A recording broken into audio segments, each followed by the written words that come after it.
strange substance found by a Southwest Arkansas man be part of a government test? Well, that's the question at the heart of a phenomenon called chemtrails, now getting widespread attention. Well, they say the government is dumping chemicals on us to control or manipulate the weather. And they say the unusual-looking jet trails in the sky are actually chemical-laden chemtrails. People say the government is up there in airplanes spraying all kinds of chemical to change or manipulate the weather, leaving what you see there, and they call that a chemtrail. So what I look at there and I think are contrails, you're telling me are chemtrails? Yes, that a contrail would be dissipated by now. And it's interesting, Dale and Christina, this is of interest not just in this country, but European countries and frankly all over the world. A lot of folks interested in it. Well, Dave, you mentioned that climatologists and others who study the atmosphere believe that they'd be able to surely spot any kind of signs of an ominous plot. Our journey started in San Diego, California, where thousands of scientists, engineers, policymakers, and journalists gathered for the American Association for the Advancement of Science Conference. One of the topics was the artificial manipulation of the Earth's climate, also called geoengineering. During the meeting, scientists spoke about the plausibility of implementing geoengineering campaigns throughout the world under the guise of preventing global warming. One widely accepted theory was to block the sun by spraying something into the atmosphere. When they were asked about existing aerosol programs, they stated clearly that no such programs have ever been implemented. But strangely, these proposals sounded exactly like what people around the world are claiming is already happening.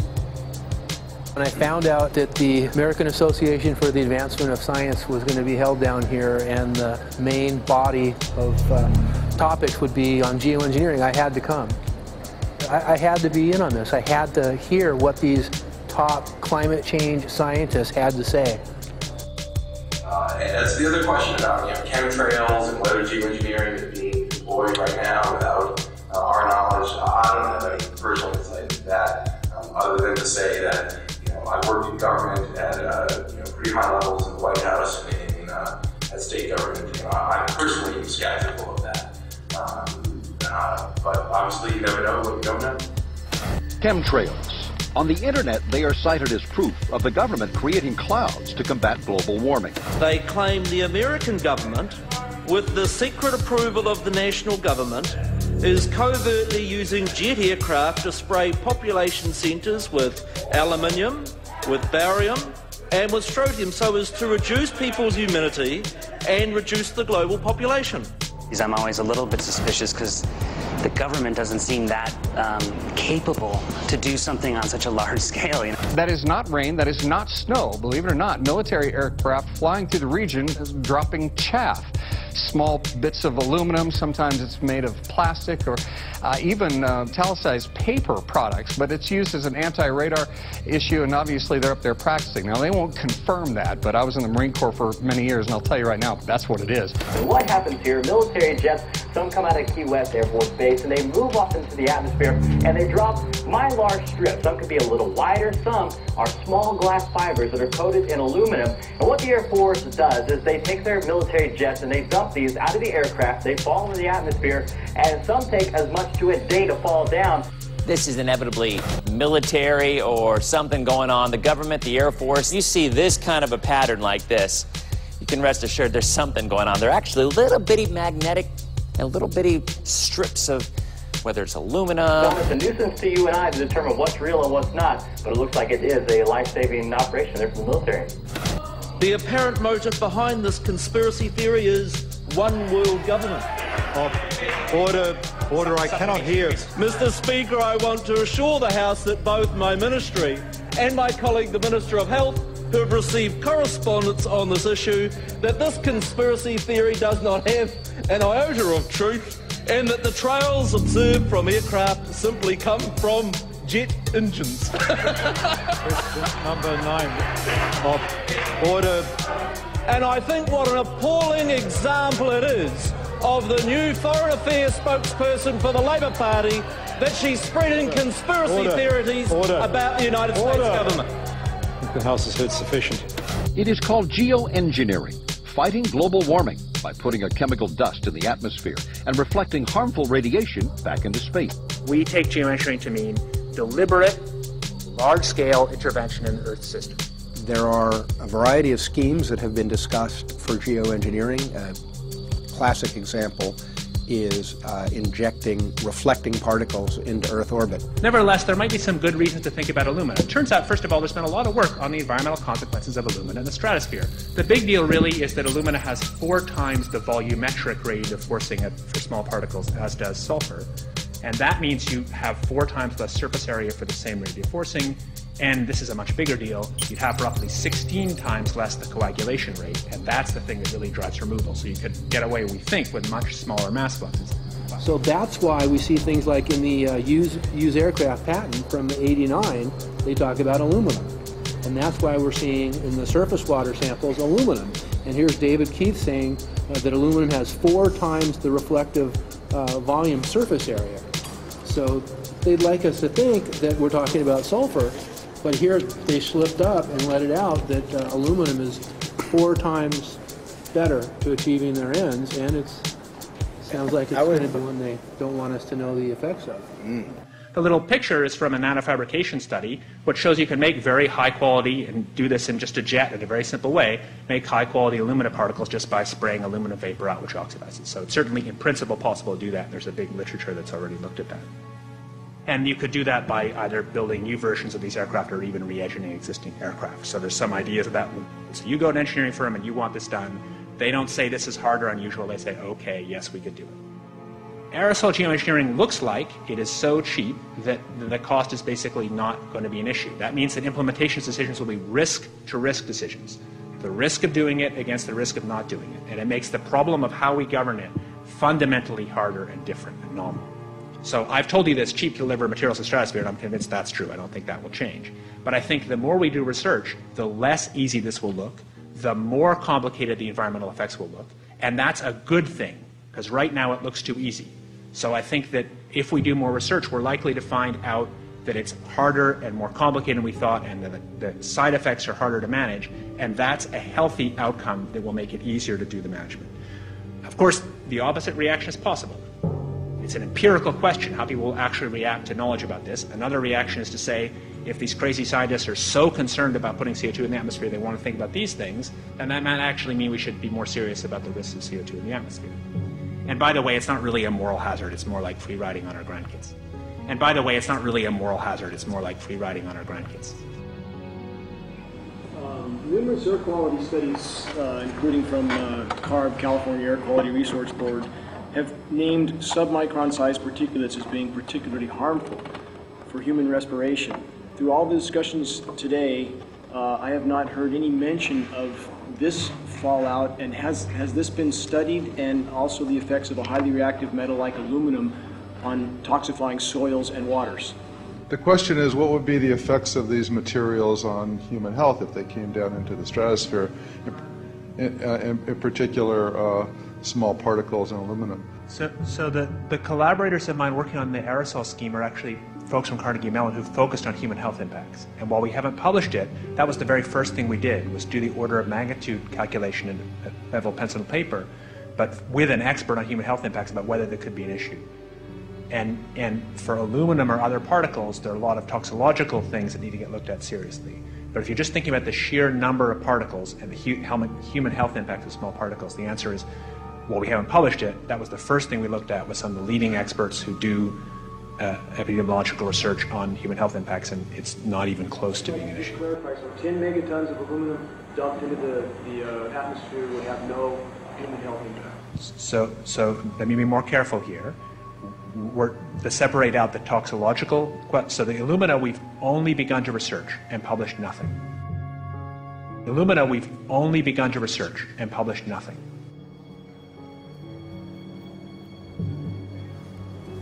Dane looked at him and he said, so you're telling me that spraying 10 to 20 megatons of aluminum, as you said, would have no human health effects? He took a deep breath and he swallowed and he said, let me be more careful here. We haven't done anything serious on alumina, and so there could be something terrible that we'll find tomorrow. We haven't looked at it. And that, for me, that was the whole main point of what is going to be coming out to the public. It's the damaging effects of aluminum that are being found around the world in massive amounts. Here's David Keith confronted on this very issue, and he looked, you know, at that point like they just let the cat out of the bag. Mm-hmm. we haven't done anything serious on Illumina, and so there could be something terrible that we'll find tomorrow. We haven't looked at it. They're proceeding because they have an agenda that's separate from trying to thwart this crisis of global warming. You know, there's obviously several other objectives, whether it's depopulation, control, weapons aspects, communications aspects, all kinds of things, you know, wild cards that we know nothing about. We don't really know, and I'm not going to attempt to speculate on exactly what the agendas are, but we can see clearly the agendas are not benefiting mankind. You know, it's benefiting the agenda of the elite. And so I think the question is, how do you draw the line between some activity that is allowed and doesn't need global governance and activities that do require global governance? Dr. John Holdren has agreed to serve as Assistant to the President for Science and Technology and Director of the White House Office of Science and Technology Policy. I look forward to his wise counsel in the years ahead. My personal opinion is that we have to keep geoengineering on the table. We have to look at it very carefully because we might get desperate enough to want to use it. So what would we do if in year 2040 or 2060 there's a severe climate crisis, say widespread famines or Greenland sliding suddenly into the ocean? That the only plausible way in which we could start the Earth cooling this century is to directly intervene in the climate system, say by putting particles in the stratosphere. We do stuff in the stratosphere all the time, of course, and so it's not as though the stratosphere is absolutely pristine. But you don't want to have people going off and doing things that involve large radiative forcings or go on for extended periods, or for that matter provide lots of reactive surfaces that could result in significant ozone destruction. You know, maybe I'm putting a particle into the atmosphere because I'm trying to make money, or maybe I'm putting a particle into the atmosphere because I'm engaging in scientific research and trying to understand cloud physics, or maybe I'm putting this particle into the atmosphere because I'm trying to make it rain locally to seed a cloud and get more snow on our ski slopes. And this obviously raises all kinds of questions. It's hugely risky. It will likely negatively impact some people, but we might find ourselves in a situation where those risks seem worth taking. One of the things that really shocked me was in one of the breakouts they had the benefits of these programs and then the risks. Now the benefits, the one thing that was stated was the just cooling the planet. You know, some of the risks were ozone depletion, droughts in Africa and Asia. I got to tell you, I came away from this experience after listening to these scientists for 4 days of symposiums, really concerned because it's clear now that they are justifying, rationalizing, and looking to legitimize some really, really horrible impacts, further impacts on our environment. And they're basically formulating the sales strategy and the implementation and oversight strategy and the funding strategy. After San Diego, I was shocked by the programs that had been proposed. I decided to write about it. That night when I finished, I sent the article to an online publication with my email address attached. When I woke up the next morning, my inbox was flooded with responses from around the world. Why? Because I had just broken the story on aluminum in geoengineering models, which I had no clue at the time that very few people knew about. Now this metal, aluminum, is being found in massive quantities way above normal levels all over in rain, in soil, and in snow. After that, the calls started pouring in from people who were desperate for someone to investigate. That was the fuel that started the film. Before we started filming, we had the opportunity to sit down with one of our favorite authors and documentarians, G. Edward Griffin, to find out what he knew about the subject. I'd like to talk for a minute about an issue that's getting more and more attention. That's the issue which scientifically is called stratospheric aerosol geoengineering, also called the chemtrail issue. I'm very aware of the chemtrail versus contrail controversy. As far as I'm concerned, it's an open and shut case. I have been watching the development of jet travel from its very beginning. I used to live near the Los Angeles airport. Remember when The first jets came in and landed. Man, they made a big noise. We never heard a noise like that before. And we used to go down and sit at the end of the runway and watch these jets come in and take off because it was a novel experience. I've been watching jets all my life, and I know about jet contrails. I've watched them. They're vaporized moisture, ice crystals, and they get out there in the atmosphere, and then they effervesce and evaporate and then disappear, and you can see them. The plane moves along, and the little white trail follows right behind it, and usually about 10 or 20 lengths of the plane or thereabouts, and then it's gone. And you can still see them that way, by the way, once in a while. So there goes a contrail. These other things we're talking about are not at all the same phenomena at all. These planes go by, and they billow out this white smoke, and it covers the sky from horizon to horizon. It doesn't dissipate at all. And they crisscross each other. And you see this thing cover the sky and turn it milky, and then people start having trouble breathing, and then you hear stories about the aluminum and barium deposits that they're picking up and the residue. And you put it all together, and I don't see how anybody who's got their eyes open and their mind open can come to any other conclusion but that somebody is spending a lot of money and effort to spray the planet. The question is, why? I have my own theories, but I hope that there will be some good investigative reporters go out there and get us the answer. I know that whenever it's finally discovered, and it will be, the people who are doing it will undoubtedly say, oh, well, we did it for you folks. It's for the greater good of the greater number. It's for the society. It's probably to prevent global warming. Or maybe it's to inoculate people against some kind of a dreaded biological attack. We can't go around shooting everybody in the arm, but we can spray them and save their lives. You see how good we are? We're doing it for the benefit of society. I know they're going to, whatever it is, they're going to say it was for your good, but mine. Think if we had the ability to steer hurricanes, and the hurricane was going to slam into New Orleans.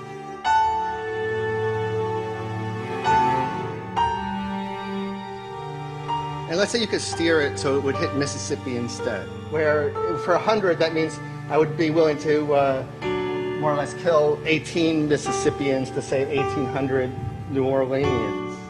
And if you do that knowingly, are you murdering those 100 people? And there's all kinds of equity issues there.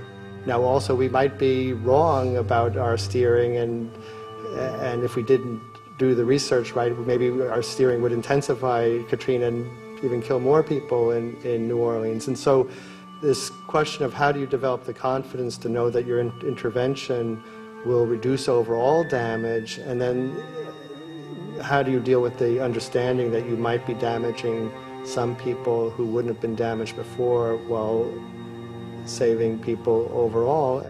The spraying appears to be mostly in NATO countries. I've seen it here in the United States, I've seen it in England, I've seen it in Scotland, I've seen it in Canada, and I've had reports from people who live in France. There's a grouping, there's a political grouping here of some sort. It's international in scope. It's not just an American phenomenon, it's international. And anybody that wants to investigate that, I think, has to take that fact into consideration. They're going to find a political grouping and a political motive here. But in my humble opinion, it's not in your good or mine at all. I don't know what it is, but we'll soon find out.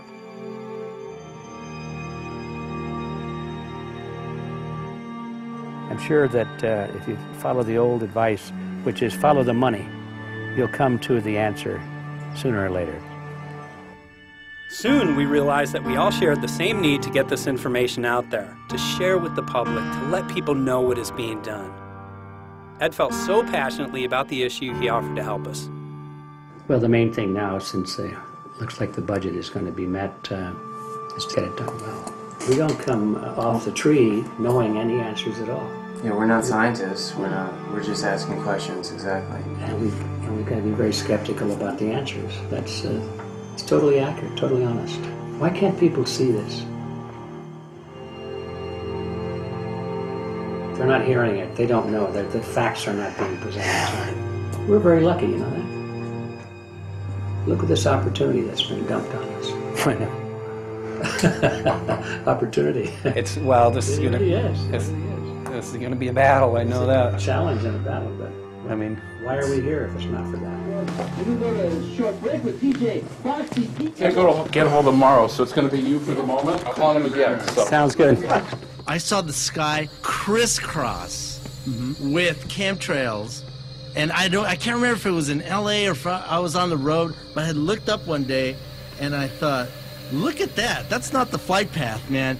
That was a grid, a regular grid over the city, and I couldn't believe my eyes. Milky white clouds. And, you know, it all seems very obvious, and now the evidence of what we have on the ground with the aluminum, the barium, strontium, and with what we see in the patents and what the geoengineers say are going to happen, I mean, for the everyday Joe, this is a slam dunk. This is a very delicate moment for the powers that be, because they're taking a covered-up operation like the tropospheric aerosol program, or chemtrails, Project Icarus, whatever, it's had many names over the years. And they're making it overt into a geoengineering scientific shield to deflect sunlight because global warming's out of hand. So at this very moment, the belly of the beast is right above us with no armor. Whether people believe in chemtrails or not, the geoengineering should be scary enough. And when people learn about geoengineering, chemtrails will then become apparent because they're the same. So you're talking about global conspiracy here. Geoengineers propose doing this on a global level. Off to Redding, California. Guess this is the second step after the 8 AS meeting. We'll see what we find.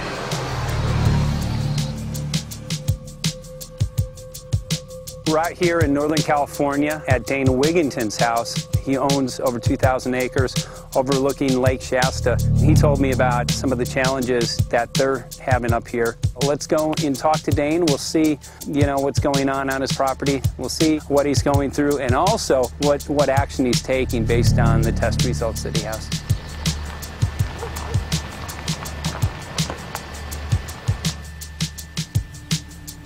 As you know, I have a background in the energy fields. I worked in the first solar plants in the continental U.S. in the early 80s. My home was on the cover of the world's largest renewable energy magazine, so this is my background. My goal has been to alert the public there is a mountain of toxic material falling on us, period. Before about 5 years ago, our skies were typically blue, and now you see it's covered with lines and haze, and virtually nothing you see on the horizon, nothing you see in the sky above us is a natural cloud. I mean, it is virtually all the remnants of these aircraft lines that you see fanning out, spreading into clouds, artificial clouds, but the sky is a very dirty look to it. There's not the white cloud blue sky that we had only a few years ago, but it looks like there's some sort of massive industrial activity or forest fires burning over there, and we see that typically every night. You see even down to ground level, the clarity drops off significantly, and we don't see that except for the days when we have these long, lingering trails that spread and cover the whole sky, and on certain days you can see these trails actually dropping vertically like a veil. We assume the particulates are descending, and we have the tests to prove that we are being inundated with levels of aluminum and particulates that are literally tens of thousands of times what would already be considered high. So we're not talking about exposure to a slight percentage higher of these toxic materials. We're talking about quantities, for example, off the side of Mount Shasta. If you can pan back, that's a landmark in Northern California, considered to be a pristine water source. Aluminum or snow sample off the side of Mount Shasta tested 61,000 parts per billion. This is just ordinary snow water, and people are drinking this stuff when they're hiking on the mountain. And remember, government action is required at 1,000. This is 61 times over the government limit, and our hikers are drinking this poisonous water on Mount Shasta Mountain itself. Barium, 83. Strontium, 383. So this summer, the people climbing are drinking poison. Basically. I certainly wouldn't want to drink 61,000 micrograms per liter of aluminum. And again, we've already seen in 5 years soil pHs in this area that have escalated 10 to 12 times, and we can prove that conclusively. Well, this is not speculation. We can prove conclusively that these metals have been in the rain. We have duplicate samples. Bachelor of Science in Forestry, International School of Forestry at Missoula. Master's in Zoology, specialized in aquatics. 35 years with the U.S. Forest Service as a wildlife biologist. And before that, several years with the USDA Soil Conservation Service as a soil conservationist. Also have run the botany programs, range and grazing programs. And I continue that today. Right now I do a lot of master gardener consultation work. When I started this garden back in about 2005 or so, the pH here was 5.5, 5.6. This is the old soil survey of the county. You can look at the page right here. This is my soil right here. It's a Dietz 125, 126 here at my house. And here, the soil reaction pH should be between 4.5 and 6.0. And over there in the pure mud, it's even a little darker. It's 6.8 right there. And what can this do to plant life and ecosystems? Well, you haul one of these things out and you start looking at the little things that are crawling around the soil. A lot of times they aren't there anymore. The little soil arthropods that you can barely see on a microscope, you can actually see movement with this. Little tiny, tiny, tiny macroscopic, look like little moving pieces of dust. Those start to go away. They're not gone entirely, but they start to go away. This is black oak acorns. You know, this is pieces of cedar wood. You know, come on, folks. This should be very acid, and I'm getting 10 times higher than expected. There's something really wrong here. But you can see all those reports, lots of them. Have over 20 reports here. Well, at least 20. I'd say it'd be closer to 30. All revealing dangerous amounts of aluminum and barium. You know, the science is there that something funny is happening, and the naysayers say, well, so what? Isn't neutral good? Well, no, neutral's not good. Neutral is not good. If your soil is supposed to be 5.6, it should stay 5.6 if you want the forest to be healthy. And if you want to grow a good garden, you have to keep your pH around 6.0, 6.5. I think that we just need to wake up and just look at what's happening, because we can't just ignore it, because it's going to get worse and worse if we just keep ignoring it and pushing it away like, oh, that's nothing. There was mason jars, and they were brand new, sterilized, and that's what we catch the rain in. And then there was a HEPA filter that we tested the air with. Okay, so you caught rain and then you basically filtered air. What did you find? Aluminum and barium. Here's another test that's revealing 375,000 parts per million aluminum, barium at 3,090, and strontium at 345. Yeah, that's from a lined pond. With EPDM fish-safe pond liner. There is no chemicals, manufacturing materials at all in that pond liner that's available to the aquatic life. It's designed for that purpose. The well that feeds this pond has been tested and retested. ND, no detectable aluminum, 0. The only other place this pond can receive water is rainfall. We are located on a filtered, forested hilltop, miles and miles and miles away from any industry, highway, and so forth. After several heavy spray days, there was a film that we received formed on the surface of the water, and we tested that crust, and it was aluminum and barium. That after a year and a half's accumulation had 375,000 parts per billion of aluminum in it. It's literally toxic. We can say conclusively that what we see in the sky matches expressly what's outlined in numerous patents, and the materials on the ground match those patents. This material was not there 5 years ago. It is a recent phenomena in the quantities it's in. It has escalated in some cases 50,000% in 5 years in the case of aluminum. From our original baseline reading of 7 parts per billion, which was already high, it has escalated up to 50,000% in 5 years. And we've seen profound changes in that time. Dr. Leonard Time, PhD in chemistry, I cross-checked with him And he says the oxides of aluminum, barium, and strontium will drive your pH into the coastal, from an acid soil like this up into the neutral. There's no question about it. And that's exactly... That's exactly what you see happening. Wow. I have a doctorate in inorganic chemistry from Oregon State University, in which I was working with different metals and oxidation states, and then did a postdoctorate work at Brandeis, where I was working stabilizing off oxidation states of different metals. The goal is to sort of figure out how everything fits in the dynamic equilibrium of life. I was working with Francis up in Mount Shasta, and he showed me some rainwater analyses that had to do with levels of aluminum, strontium, and barium in the atmosphere. So I feel the major toxin in these chemtrails is the aluminum. And from the levels we were looking in at Mount Shasta, this is totally, totally unacceptable. When you get to metals and biological systems, you're no longer talking about the bulk aluminum that people think about when they're drinking from soda pop cans and that. So once it gets to the aluminum oxide stage, it just forms a plaque within your arteries and shuts down life. When you take elements that normally aren't out in the environment and you start putting them in the environment, it raises some serious red flags.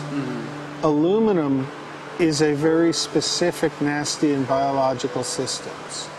It takes that site and it never lets go, and it shuts down the site, and that's it. And so as you accumulate aluminum over time, it causes major neurological damage because it ends up as aluminum oxide that's essentially stuck in place and can't be flushed out by normal systems. At the core of everyone's condition, there's always some level of toxins. And aluminum is known to have cancer-causing effects. The half-life is decades. I think that we should be working on taking more of these toxins out of our environment instead of adding more toxins in. It's very concerning that if we add more toxins to our environment, that will be increasing the rates and risks of cancers. Even one patient is not worth it. So sad that they would consider putting aluminum in our environment to affect something when they could be causing so much more damage. Wherever the material is coming from, it is there. The amount of metal falling on us cannot be disputed. Absolutely, this is not speculation. The amount of metal in the last 4 years, as I said, have increased to a degree of thousands of times, and California Air Quality Resources Board has studied the aerosols from China. These metals are not amongst them. Mike, the reason I've chosen to focus so primarily on this issue is I feel all other issues are secondary. What could be a greater priority than not being able to walk out your door and take in a breath of air without sucking up heavy metals? If our land base is being poisoned, if our waters are being toxified, what will we have left to work with? Whatever we choose to focus our time and energy on, whatever our political beliefs, that this is a common ground for all of us. We must have air that we can breathe that's not full of toxic chemicals and metals. We must have water that's not completely laden with whatever is being emitted from these aircraft. And if people stopped to consider that the atmosphere is as thin as a layer of paint on a basketball, it is an extremely thin layer that allows life to exist on this planet, to simply treat it as a physics lab and experiment with it until it is broken beyond repair is folly of unbelievable proportion. And if people understood that this sort of experimentation not only is going on, but has been going on for a very, very long time. Going back 50 years, there's been countless climate manipulation, weather modification programs that the vast majority of the public is completely unaware of. And if they think that this is not true, that certainly that somehow they would have known if it was occurring, I would ask them to look at things like Agent Orange and the things that governments do because they can, because there's no one to stop them, because they have these huge military machines that want to control everything. And in fact, the government's own document, perhaps you may have seen, it's available to any online, is called Owning the Weather, an expressed goal of our government, and not just our government. He told the Associated Press that the American government has created weather tampering techniques so that the New World Order will be able to starve millions of Americans and to control the rest. There is weather control techniques. Number one, the entire patents on the equipment. Number two, Senator Claiborne Pell's complete statement and story of his own that not only does it exist, but that we even utilized it as far back as the Vietnam War. Well, Murph, we're going to do what we can. Let's see what we can do. You got the scientists behind you. The scientists are with you, so at least this scientist is with you. I may not have $1 million budget, but I've got enough to show that something's dreadfully wrong. You got it. All right. So Arizona will be this Monday, the 21st. Senator Johnson up in Show Low. So we're going to be in the car a long time.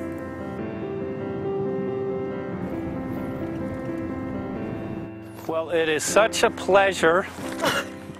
This is such an excellent place back here, I'm telling you, Michael. But you know what? We love it. It's so private and it's so quiet and peaceful. And please come in. My name is Karen Johnson.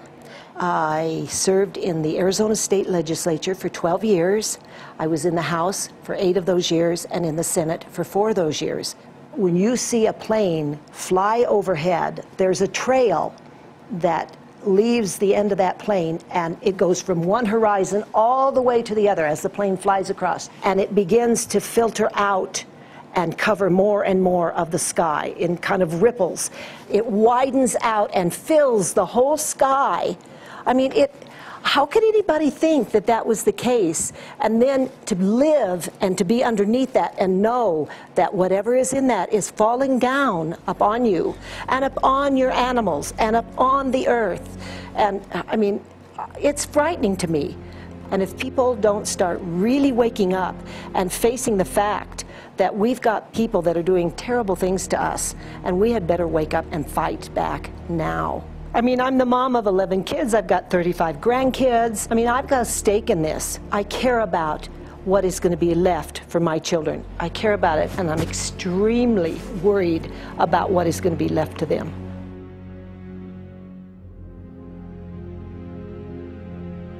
Aluminum is toxic, and we know that it's accumulative.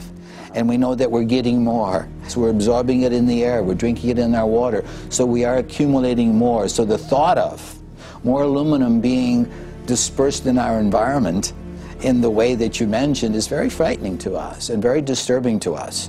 Those of us who have done any research on this are really quite concerned that we are ill-informed about this issue, and mostly that it's being done.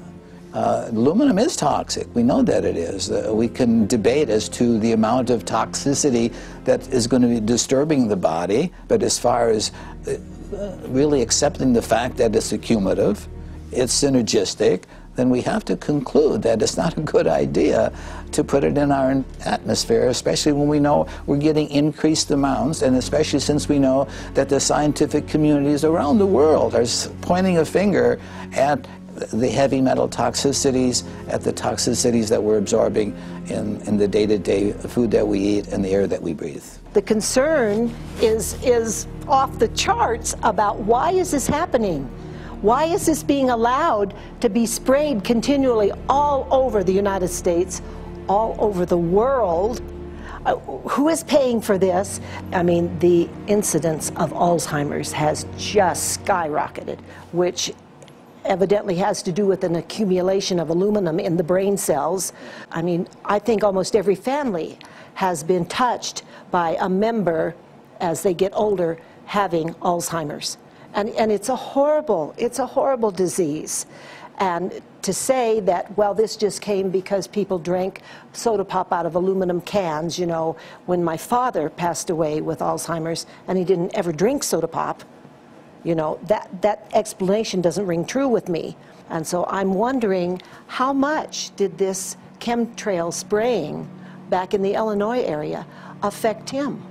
Aluminum and fine metal is an accelerant.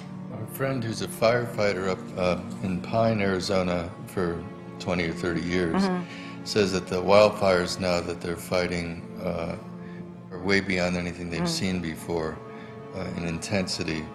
And when you look at the air samples and you see the fine particles of aluminum, which is very flammable, and magnesium settling on the trees, this is causing unprecedented savage wildfire. But if you look at this, you can see these are parts per million. They sent this to me, and I just found this to be extremely interesting because we should have like 2 parts per million of aluminum in our air. And this is saying that there's 39,000 parts of aluminum. That's astronomical. Barium is high. I mean, these are way off the charts of what people should be breathing or what's coming down on them.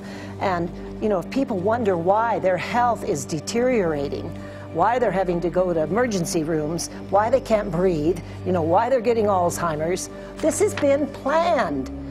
We have elites, I don't know what you want to call them, one worlders, Illuminati, I don't know, whatever you want to call them. But with these people that don't care about the average person. They only care about themselves, their greed, their power, and if they eliminate, you know, 2/3, 3/4 of us from the planet, so much for the better for them, because then they don't have so many people to have to herd around and worry about. So this is a lot what this is about, and this is very, very alarming and scary. I mean, where is this stuff coming from, and why? Why is this kind of stuff being put out there?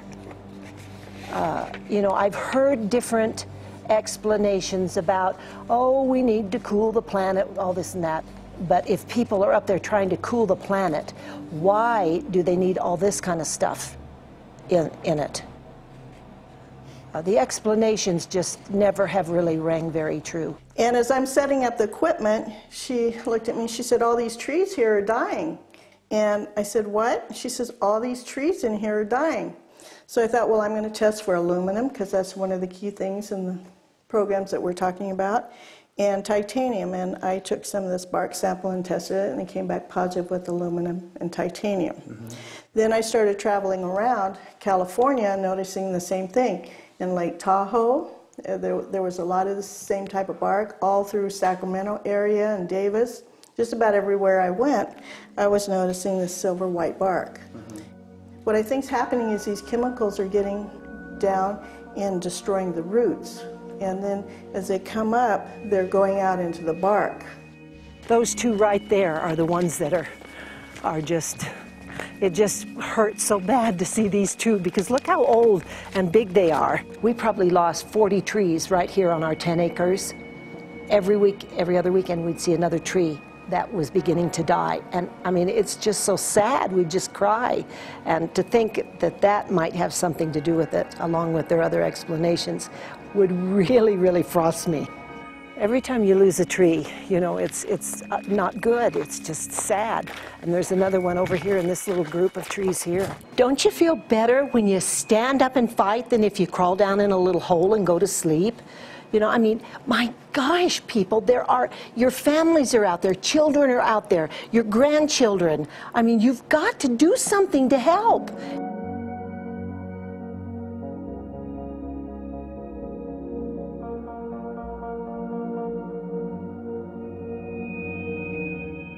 My greatest hope is to get people to question.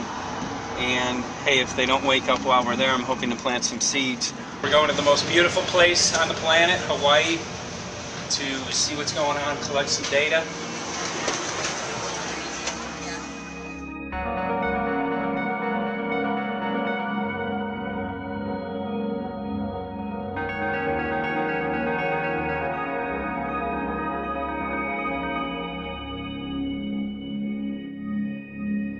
Thank you for having fun with us. Hope you enjoyed the trip. Have a great vacation and welcome home if you're lucky enough to live here. Thank you.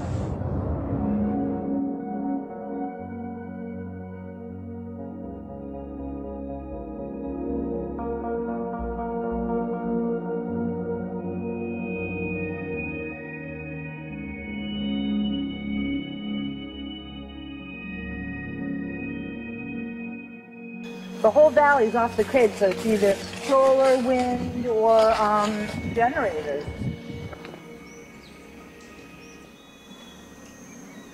Look at this, man. Yeah, the mind can't even conceive of a dream of this. Right. Yeah, right. Even coming here, and one would never think, you know, in paradise that it's getting destroyed.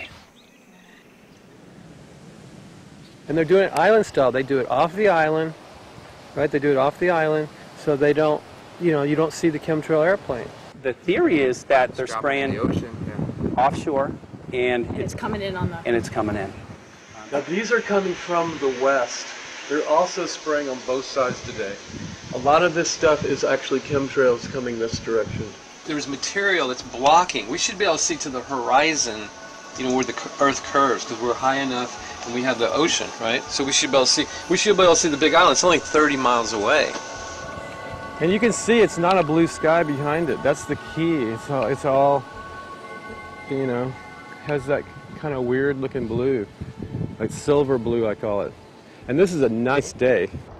You know, there's no more blue sky. The night, we're gonna look at the stars at night, and it's like, you'll see, you can count them.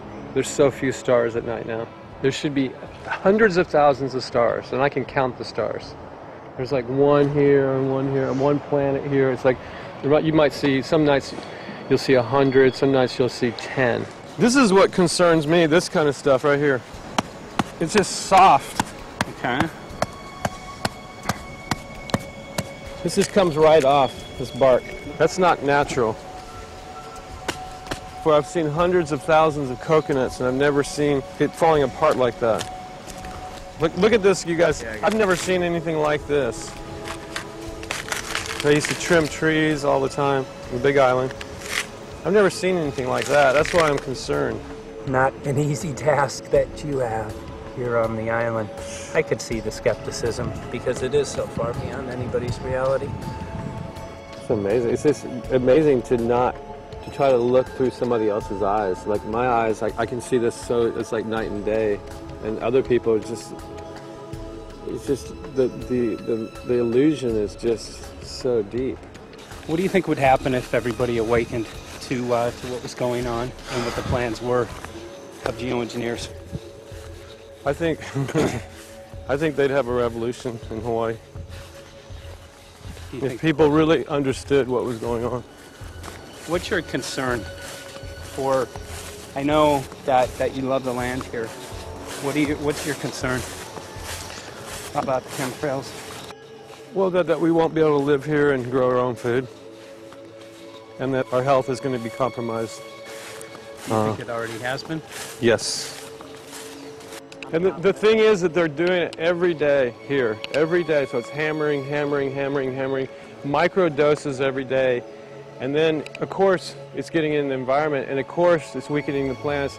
And it takes a couple years for this to actually weaken the plant. So we are asking for GMO taro. We're asking for GMO papaya because we can't grow our natural seeds.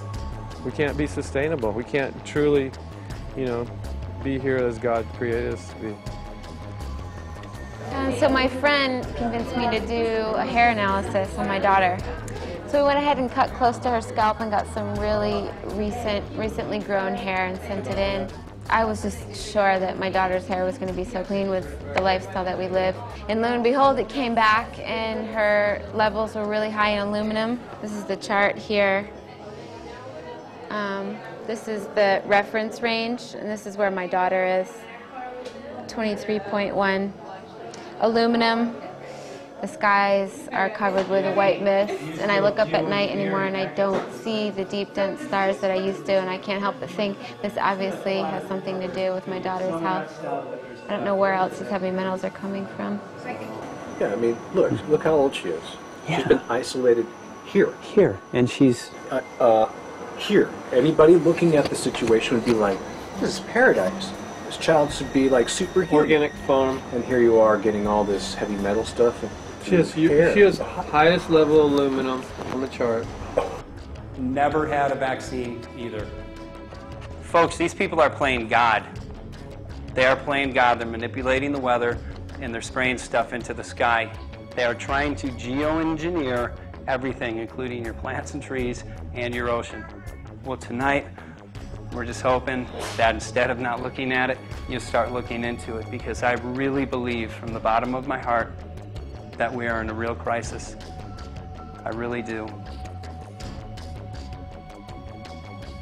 They are proposing dumping 10 to 20 million tons of aluminum into the upper atmosphere. What does aluminum do?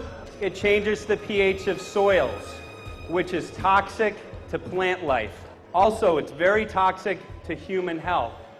Are they doing it? Well, let me tell you about my experience and what we found. We have much evidence that not only suggests, but I believe prove that they are happening. Jeff, what's going on? And as I promised, we're joined right now by a very special guest, Michael J. Murphy, currently on location in Hawaii. He's working on a documentary film called What in the World Are They Spraying? Michael, welcome to the program. Great to speak with you today.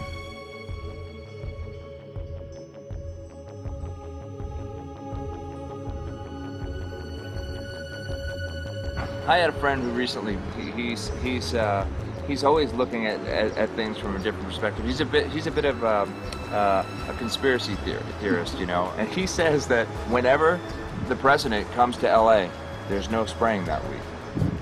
Could you have a better place for an interview? I mean, look.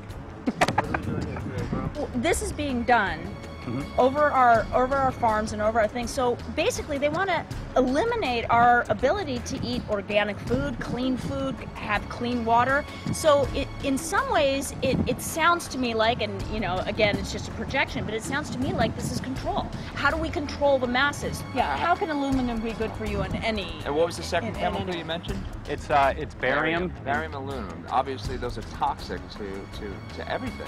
To human health. To human health, to farms, to animals, to everything. 61,000 parts per billion. And there should be a government alert at 1,000? At 1,000, people are drinking this. People that climb the mountain, they're drinking that snow. It's poison. Oh my God, that's so disgusting. So that's 60,000 times above regulation. Exactly. 60,000 times above regulation. And I've talked to friends, and they're like, well, that's just ice. That's just condensation. And I'm like, you can talk to a second grader. Ice doesn't float in the sky and spread out that way, you know? You're not an expert, but you're a concerned citizen who said, wait a second. Who's actually doing the research. Yeah, you're doing the research, and that's what we need to do as Americans and say, you know what, I want to know what's going on. I want to know what the FDA is doing to my food. I want to know what the government's doing with my air, my water, and the soil. And, you know, it's just great what you're doing, and I just, my kudos to you for bringing light to this subject. Put all of the theories aside, just what geoengineers are proposing and what's being found is scary enough. So we can just address that. And I encourage more people to just step up and ask questions and do what he's doing. So thank you, Michael, very, very much. Aerosol spraying aluminum affects everywhere, and we have a beautiful tropical climate which I believe might be in jeopardy. So we wanted to not only come and bring the message of what people were finding around the world, but encourage people to test for the aluminum, strontium, barium. Essentially, I think it was an effective trip. I saw a lot of people here in Hawaii, in Maui, awakened, not only curious, but willing to look into this deeper, and that's my only hope. This is one of the boldest moves, I think, from Ed Griffin yet. This is the taboo topic that nobody's supposed to talk about, and that is aerosol spraying. Now, we've got tons of documented proof of errant aerosol spraying. It just blows my mind that the whole essence of humanity has always been to look up into the sky and ask why. Though there are no limitation, there's endless space, an endless universe. Now, in the 21st century, we're not allowed to do that. Anyone who looks up and sees the giant grids and the X's in the sky that weren't part of our existence until just a decade or two ago is somehow called a kook. And the people that are the best and biggest proponents for the revolution and for liberty, they don't want you to talk about it because you could discredit them. It seems to be an industry that's being built up to milk the taxpayers by undergoing some kind of a giant global spraying program to make all kinds of money on the project, and they don't seem to care really what effect it has. They're not trying to experiment to see if humans can survive it or anything like that. They just want to get this stuff up. And then we discover, as we're going further down the line, that there are companies generating genetically modified organisms, or seeds, modified seed crops they're being engineered to resist the aluminum in the soil. And a lot of crops won't grow in that. And so now, after they've messed up the soil, all the farmers were going to have to go back and buy seeds that have been genetically engineered to resist the aluminum that have been put into the soil. And all of a sudden, mankind is completely dependent upon these companies like Monsanto and other giant agricultural firms. You can't even grow natural seeds anymore. And we're looking at that. It's a shocking thing. I hope we don't find that that's true. But all the arrows right now are pointing in that direction. We get into cost-benefit analysis here because there's also HARP could be involved in this. Geoengineering, as you guys mentioned, which is documented heavily in Dennis Kucinich's bill, that is the Space Preservation Act, which, by the way, I don't think got through Congress. And then Kay Bailout, as we call her here, Kay Bailey Hutchinson, also put together some legislation in order to qualify geoengineering, which, again, is supposed to save us all from global warming. But it is cost-benefit analysis because they can benefit on so many different levels. Ed, that's how they do everything, isn't it? That's right. And, you know, there's an old adage, if you just follow the dollar, follow the buck, you get to the source of the problem. And it looks to me like there's a tremendously profitable industry being built up right now around this concept of geoengineering or weather modification or reducing global warming and all of these other things that can be sold fairly easily to an unsuspecting public. They all say, oh, well, that's good. We don't want global warming, you know. And so they put up with this, and they don't question, they don't criticize. But behind the scenes, you see a whole industry being built up, which is, as I say, tremendously profitable. And the money for all of that is coming from the taxpayers. And it's a scam is basically what it is. We're just focusing on the one area that is real easy to prove. There's no speculation in the area that we're going into. They definitely are doing this geoengineering. They definitely are talking about it. They're working up formulas for it. They're putting together strategies for it. They've got funding for it. Everything is in place. We don't even have to go into those other areas to make the case. Okay, let them believe that, but at least they must understand that there's no question that they're talking about it and planning to do it. And so shouldn't they be equally alarmed about what they're going to do if it can be shown that barium and aluminum and some of these other toxic metals are very destructive to the planet and destructive to human health? Isn't that enough? You know, how many issues do we need to crank into this? And so, you know, if you're going to kill the planet and kill the population, do we need any other reason to be alarmed? What in the world are they spraying? Thank God people are asking this question. That's all we want. We just want to be able to ask these questions. Our good friend G. Edward Griffin, all these years, Mike Murphy and Paul Wittenberg are doing this great effort with your help. This is a community effort to get people real information. What in the world are they spraying? Any final quick comments before we're out of time? And my only final thought is that we asked the question, what in the world are they spraying? And we now know what it is. And folks, you're not going to like it.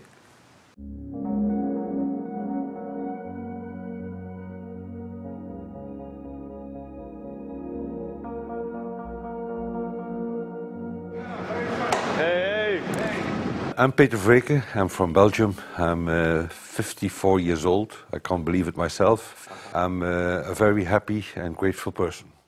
We are doing the job the police or the Justice Department or the Environmental Department should have been doing. And it's really essential that it's going to be a grassroots revolution. I think so. God is on our side because we are not fighting against, but for. Yes, we're fighting for. I was in the council for about 25 years and also a period as the mayor. So from that moment on, 10 years ago, everything started to change. I start to get a picture of what is really going on. And it became crystal clear to me that we, humankind, have been manipulated and dominated and exploited for centuries. So, and this chemtrail phenomenon made me angry because I was so helpless. You can decide what food you're going to eat, what you're going to smoke, what water you're going to drink, what kind of life you're going to lead, but not with this phenomenon. Then you are just a victim. It's only a game. And there have to be good guys, and there have to be bad guys. And luckily, we are in the position to be able to play the role of the good guy who has the chance and the opportunity to overcome. 3 days that we shared with them, my heart just dropped because it was such a beautiful way to live and such a peaceful way to live. I left thinking, what's this going to be like in 10 years? Is everything going to be killed off on the property? And if it is, how are they going to get their food source? Are they going to have to take a class, you know, and get certified by company XYZ? And what are the requirements for that? And that really is the end of freedom. I'm concerned about that. I definitely, I really am. Yeah. I learned to say everything is now as it has to be now. And everything is going to be okay. It's going to be all right. It's going to be okay. Yes. I have this deep feeling that in the end we will prevail because we have the right on our side. The cosmos is helping us. And I have this strong feeling that we are being supported by entities and by forces we can't even imagine.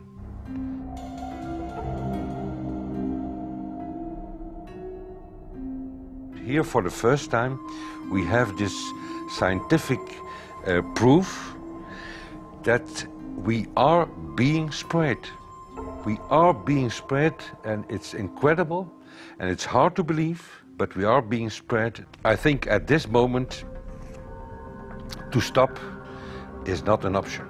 Once you know it and once you have a tool like this and an opportunity like this, that the issue of chemtrails or persistent jet contrails or whatever name you use for it, that this phenomenon is recognized as being real, publicly debated on. In the context of geoengineering, I think it's high noon to bring this to the public. This is what the sky is supposed to look like. These are old paintings. We forgot this, I'm afraid. In the years that I have been a medical research journalist, I have looked at many, many things, and I found the same three issues in whatever I'm looking at. And that is that we are being dumbed down, we are being made sicker, and we are being made infertile. Citizens gathered from around the world in Belgium for the first International Chemtrail Symposium. The event attracted leading professionals, politicians, and activists who discussed the health, environmental, and social implications of these programs. Today it's only going to be about facts, documents, figures, patents, licenses, everything that brings us to the truth. We have no other weapon against this vast complex than exposing and bringing their dark works in the light of the truth. We have the hope that by our efforts, more and more people will become aware of the fact that we are deceived by our leaders. So today, we, as a family, join forces with the people who publicly made known to the world that chemtrails are not a conspiracy theory, but a conspiracy fact. From the Technische Universiteit Delft in the Netherlands. Ladies and gentlemen, please welcome Koen Vermeer.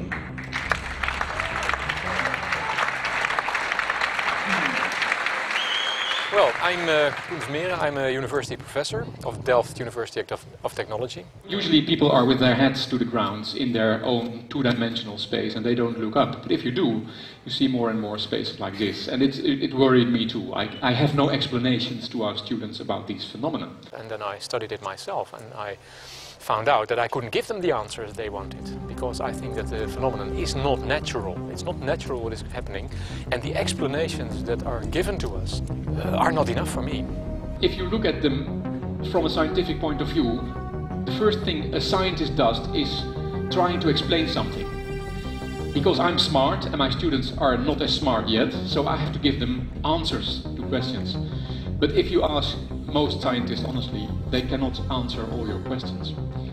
If people are using climate control over our heads, I want to know about it. I want to know the consequences, I want to know the health impact, I want to know everything. I need, as a teacher in my university, to give answers to my students. And they have good questions. And I don't have the answers, and I want to know. Excellent. And we should discuss this. Ladies and gentlemen, for here you in the auditorium and for all over the world, Michael Murphy.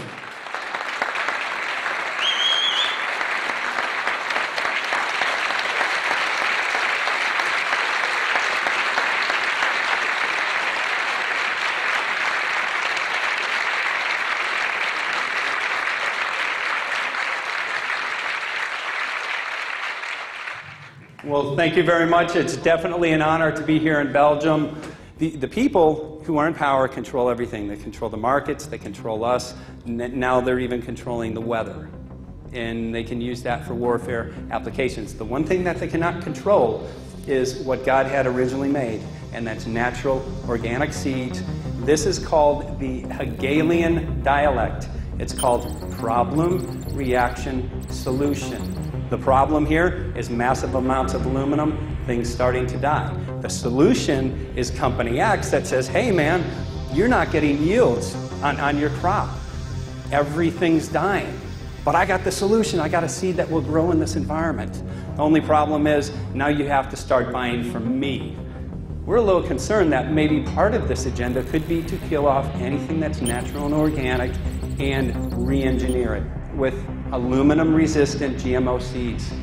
Many may know we just got back from a week of filming in Hawaii, and it was an incredible trip. A big concern for the people there is they're beginning to see softening of the coconut trees. But their concern is that these programs may again be part of a broader agenda to destroy anything that's natural and organic, so that the corporate redesigned GMO foods might be the only source of food for people. I didn't anticipate so many people, young and old, who are interested in this phenomenon and are concerned about it. And I especially liked the address that the young girl gave today. Only 17 and already making an address to the audience. That is, well, incredible. My name is Sofia Xenidis. I am 17 years old. It is quite scary to know that the air we breathe is not what it's supposed to be. That the food we eat and the water we drink contain traces of those substances which are sprayed out over all of us as though we were being poisoned like insects. The feeling that this is causing me are feelings of deep anger and rage. I don't want to be poisoned. I don't want to be infected with cancer. And I'm just so angry that this global poisoning can be going on such a massive scale, and not enough is being done to stop this crime. A clear answer to one question. Are we being sprayed? Have we been sprayed? And is it their intention to spray again and again? What are we going to do about it? How are we going to deal with it? How are we going to stop it? I know the answer.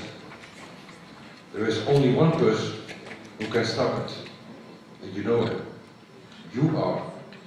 You are the person, the one you have been waiting for. We are magnificent, beautiful, godlike, divine human beings. Ladies and gentlemen, sisters and brothers, in this auditorium and in the whole world, thank you so very much for being present with us. And for now, please enjoy this anthem.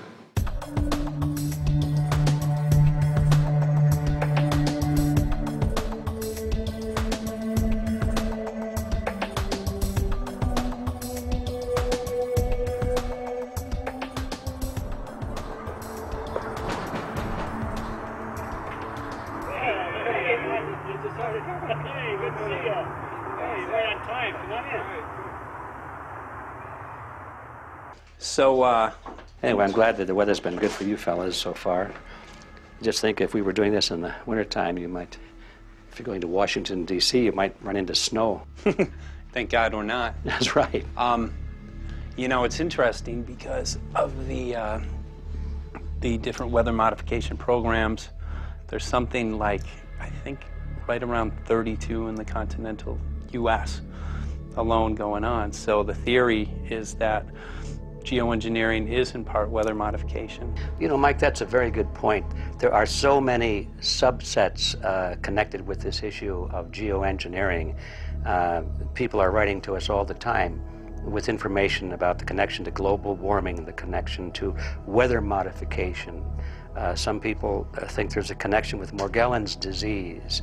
Others think it's kind of a means of transmitting electromagnetic impulses from the HAARP antenna system up in Alaska and Siberia. Boy, it gets your head spinning. And each area, I think, is worthy of investigation, but we have so little time.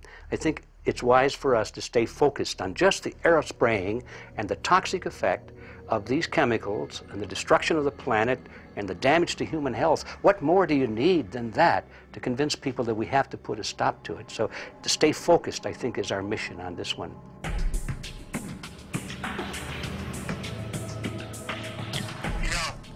Jeremy, we had an idea. We know that you know the political system real well.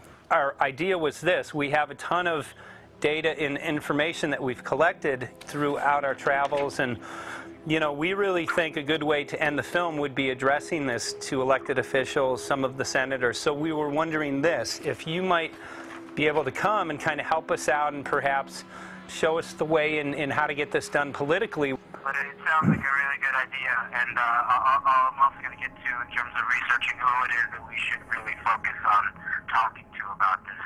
At the very least, if we could make it impossible for them to claim that they don't know at this point, we can strip away their plausible deniability that they haven't heard of the data that points to geoengineering stratospheric aerosol operation already going on. At the very least, it should be very interesting to go to district of criminality and put some people on alert. Yeah, you have a lot of enemies in Washington. That's where all the power comes together and the money, you know.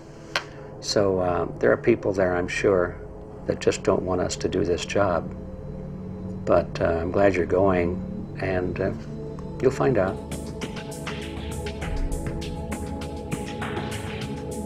We took the data to Washington, D.C. There we presented our elected officials with the following letter. According to the 5th article of the Bill of Rights amending the Constitution for the United States of America, no person shall be deprived of life, liberty, or property without due process of law. But the daily spraying is depriving all persons living within the United States of life, health, liberty, and integrity of our common and private property without due process of law. As a representative of the people of the United States of America, we insist that you do everything in your power to protect us and immediately put a stop to geoengineering spraying at once. There exists no justification, legal or otherwise, to poison the planet and its inhabitants. Now suppose that space aliens arrived on, maybe they're going to land at the UN headquarters down the road here, or maybe they'll pick a smarter spot. But suppose they arrive and they give you a box, and the box has 2 knobs. One knob is the knob for controlling global temperature, maybe another knob is a knob for controlling CO2 concentrations. You might imagine that we would fight wars over that box, because we have no way to agree about where to set the knobs. We have no global governance, and different people will have different places they want it set. Solar engineering is like chemotherapy. No one wants it. But we all want the ability to do chemo and to understand its risks, should we find ourselves with dangerous cancer. How long does it last up there? The lifetimes are years. What, years? A couple years. And then it what, precipitates out, or Yeah, that's correct. no toxic side effects that we know of? The thing we always wonder about is the unknown unknown. Yeah. So if you're thinking about, say, the acidification, it's clear that's not a problem. There's several studies that showed that. Right. But of course the concern here is with so little research, there may be some unknown that comes out of left field that bites us. My name's Mike Murphy. I'm a filmmaker in from Los Angeles. We're covering an issue called geoengineering. Okay, thanks guys. Senator, a quick question about the issue of geoengineering. I'm afraid I don't know what you're talking about. And wondering if you were supportive of geoengineers' proposals of spraying 10 to 20 million tons of aluminum into the atmosphere. I should really get a briefing paper on it before I give an opinion. Oh, not a problem. Are you aware of the issue? Not completely. At all? Because, okay. Do you have a letter from constituents, and people have concerns? Yeah, what's the... We're making a documentary about the I don't know, you guys have credentials to be here? Yes, yes, we do. We pass through security as well. Endowed by our creator. I think so. Please don't Put touch that. Please don't touch my property. You're lying. No, why? What did we lie? What did we lie about, sir? No, we're not. What are we lying about? Lying about what? It's a little unusual, huh? I haven't heard that, no. Okay. You're not aware of it? And it appears that these programs have already been deployed. You know, I haven't looked at that proposal, and so, you know, why don't you let me review it? I can do that. Are you aware of? Actually, I'm going to go. Yeah. Let me go ahead and get that. I will take a look at this, and I will act accordingly. General, this program, this openly covert program of the aerosol spraying, stratospheric aerosol spraying, geoengineering, using tons of aluminum, spraying it up in the sky. I have no idea what you're talking about. Okay. Commonly called chemtrail survey. When you were the head of NEMA, did you see the aerosol trails? Mike Murphy, filmmaker in Los Angeles. Hi, sir. And we're covering an issue called geoengineering, and wanted to know if you're supportive of geoengineers' proposals.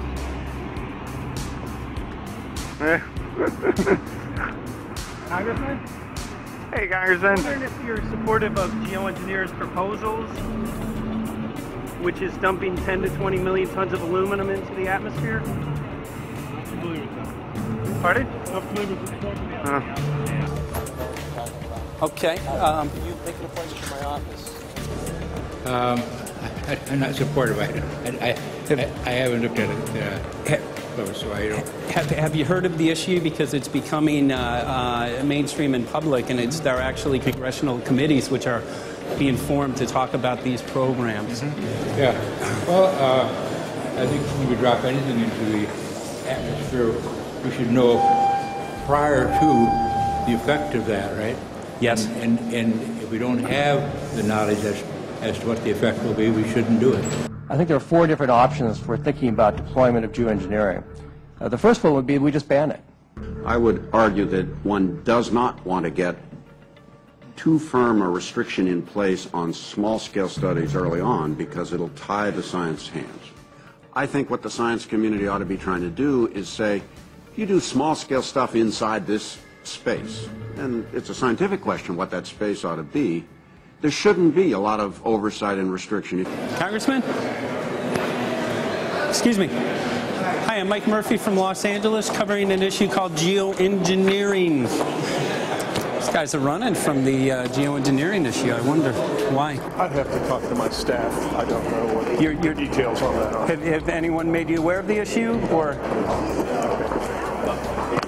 Sir? Congressman, your committee talked about geoengineering last November. Are you in support of those proposals? I'd love to give you a paper. Geoengineering? You know nothing about the geoengineering issue?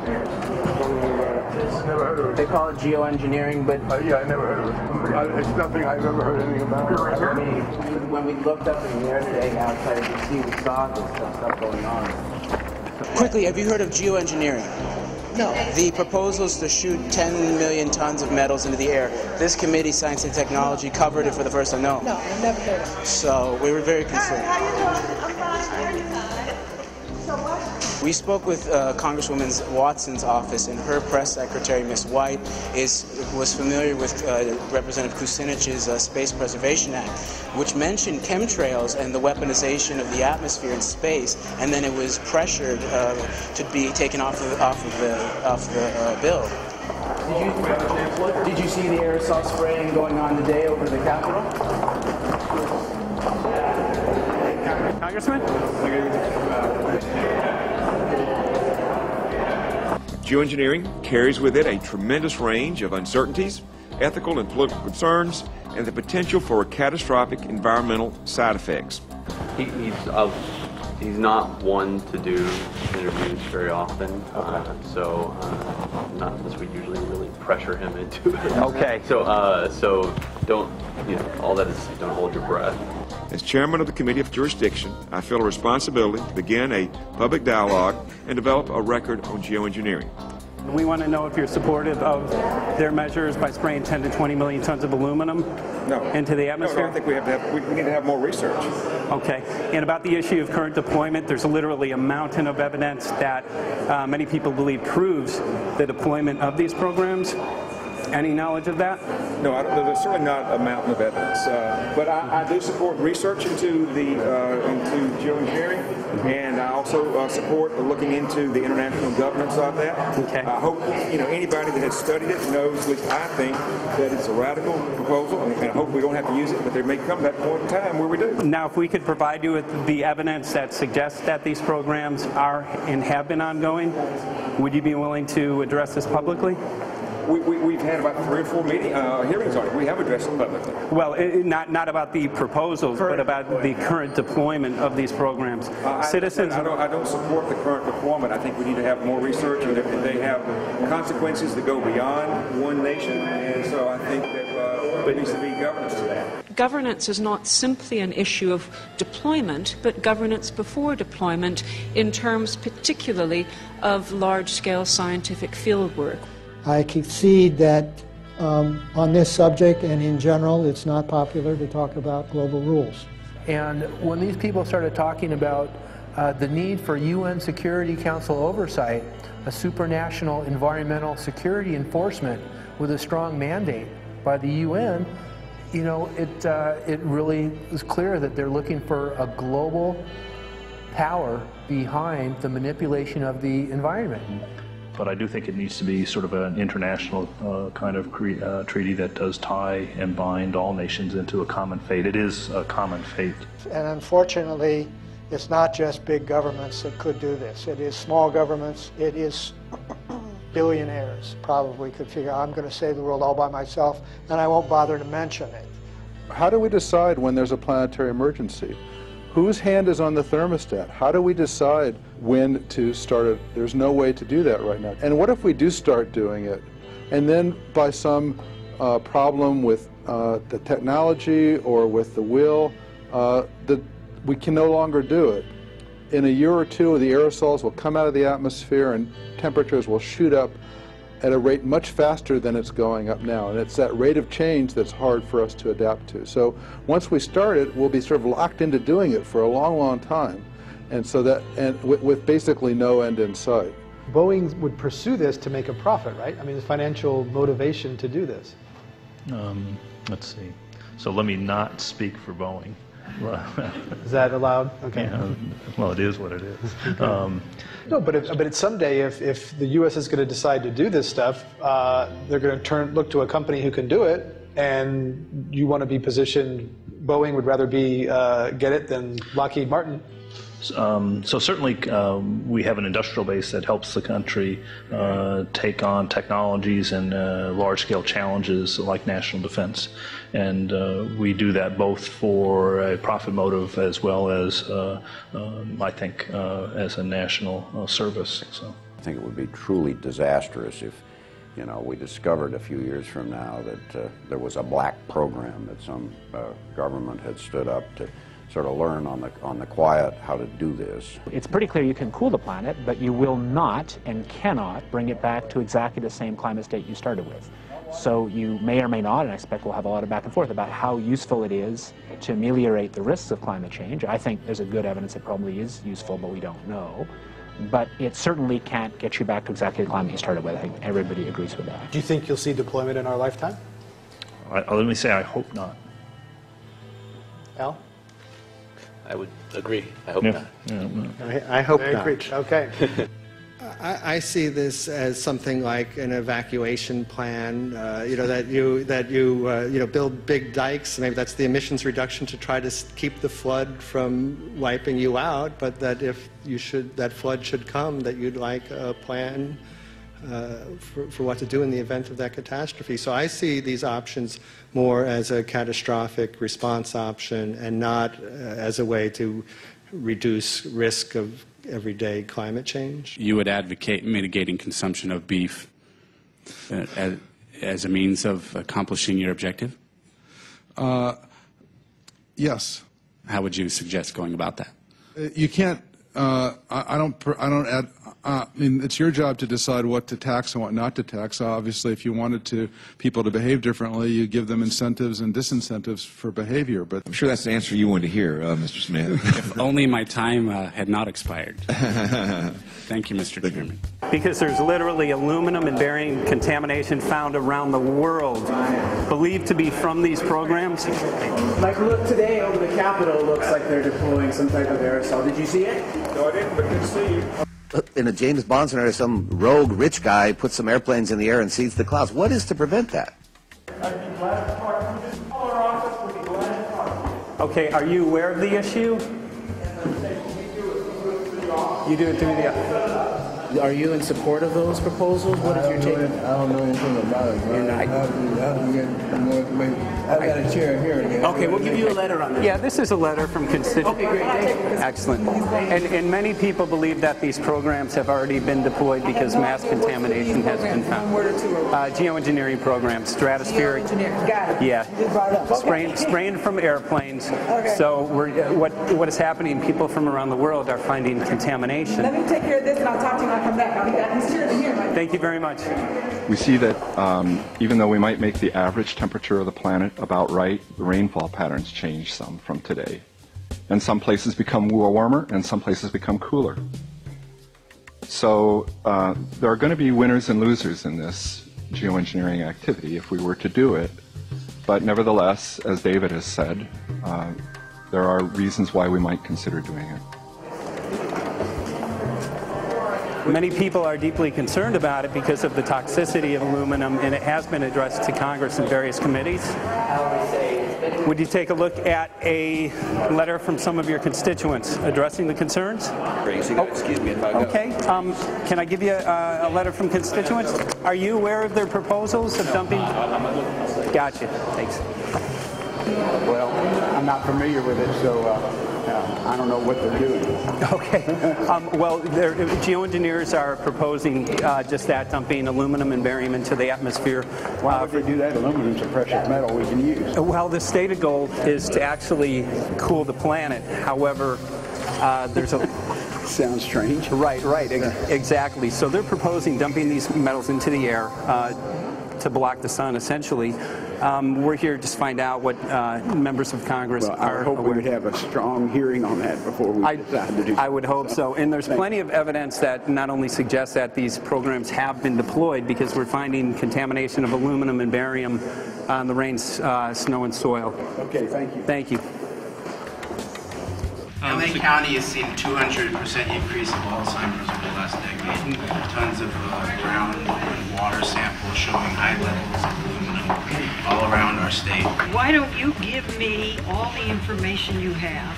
I have some very good people I will assign it to. Okay. And if you get it to Mr. Lavelle, we will He's get got it my to card the and right... send me an email and we'll take a look Okay, at it. we'll be in touch. Okay. We are investigating this, and there's literally a mountain of evidence that suggests that these Okay, programs are move going that on. mountain over to us. You Let got us it. take a look at it. And look up, Thank keep looking you. up into the sky, and you'll see some of it. Oh, okay. You will. You can All see right. the aerosols being sprayed out of airplanes quite a bit. Okay. So thank you. Yeah, the future of humanity is definitely dependent on it. So we're counting on people like yourself to take some proactive steps. So thank you very much, guys. You're very welcome. Appreciate Thank it. you. Thank you. Right.